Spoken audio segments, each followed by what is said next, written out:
भारत में जारी कोरोना संक्रमण के बीच टोक्यो ओलंपिक का आगाज हो चुका है। भारत ने भी इस ओलंपिक में हिस्सा लिया। कोरोना महामारी की वजह से गिरते मनोबल को फिर से पैरों पर खड़ा करने के लिए देश का नागरिक चाहता है कि भारतीय खिलाड़ी इस ओलंपिक में अच्छा प्रदर्शन करें और देश के बुलंदियों पर पहुंचाया। वहीं भारत के कई हस्तियां ओलंपिक में हमारे खिलाड़ियों का हौसला बढ़ाने में लगी हुई है। बता दें, भोजपुरी सितारे भी पीछे नहीं है। हाल ही में जीतेगा मेरा इंडिया नाम से एक भोजपुरी गाना लॉन्च किया गया, जिनमें भोजपुरी सिनेमा से जुड़े कई दिग्गज ने अपने दल का मनोबल बढ़ाया।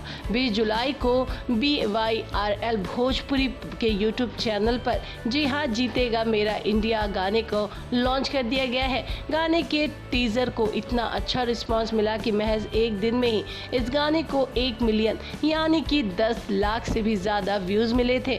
अब यानी कि 22 जुलाई को यूट्यूब चैनल पर इसे गाने को रिलीज कर दिया गया है, जिसमें भोजपुरी सुपरस्टार और सांसद रवि किशन, मनोज तिवारी, खेसारी लाल यादव, दिनेश लाल यादव निरहुआ, पावर स्टार पवन सिंह, आम्रपाली दुबे, रितेश पांडे, मोहन राठौर, रिनी चंद्रा और अक्षरा सिंह, काजल राघवानी, रानी चटर्जी आदि दिग्गज स्टार दिखाई दे रहे हैं। दोस्तों, आपको बता दें कि जीतेगा मेरा इंडिया गाने का रितेश पांडे, शिवम बिहारी, रिनी चंद्रा, मोहन राठौर और विनय विनायक ने बनाया है। गाने को कंपोज किया है विनय विनायक ने और लिखा है त्रिदेव रमन जी ने।